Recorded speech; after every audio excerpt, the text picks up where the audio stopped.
Treviso in festa tra arte e poesia grazie alla terza edizione di Solstizio d'estate, evento atteso da molti trevigiani che anche quest'anno lo showroom Gatti ha allestito nella riva Comisso, lungo il fiume Cagnan. Arte, design e poesia, protagonisti in uno spazio suggestivo di grande creatività, con un omaggio particolare con le nuove opere di Enrico Benetta al poeta scrittore Giovanni Comisso, inaugurate con il consueto taglio del nastro da parte del sindaco Giovanni Manildo e dalla madrina della serata e presidente dell'Associazione degli Amici di Comisso, Neva Agnoletti. Proprio l'idea è che questa poesia tocchi l'acqua, evapori al sole e in qualche modo arrivi in tutte quelle parti dove questo fiume la bagna.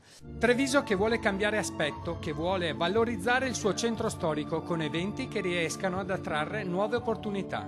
Questa città sta cambiando perché sento una grandissima voglia di collaborare per il bello da parte di tutti e questo è veramente un senso di comunità che va verso il bello, va verso le nostre eccellenze. Questo è uno degli angoli più belli di Treviso, valorizzato in questo modo ne guadagna ancora di più. Trevigiani possono aspettarsi altre sorprese? Beh, diciamo che è tutto il percorso che abbiamo iniziato con la pedonalizzazione, è un percorso che richiede l'unione della voglia di fare di tutti i trevigiani, quindi le sorprese non soltanto se le devono aspettare ma devono contribuirle a farle. Noi qui dimostriamo ciò che in realtà sappiamo fare, ecco, questo è stato un po' lo spirito, condividere con i nostri amici, con i nostri clienti, anche con l'amministrazione, perché no, nel senso questa cosa, visto che viviamo in questa città, anche perché bisogna cercare di fare qualcosa per costruire e non demolire, per cui credo che questo possa essere un esempio di ciò che noi possiamo ottenere da questa città.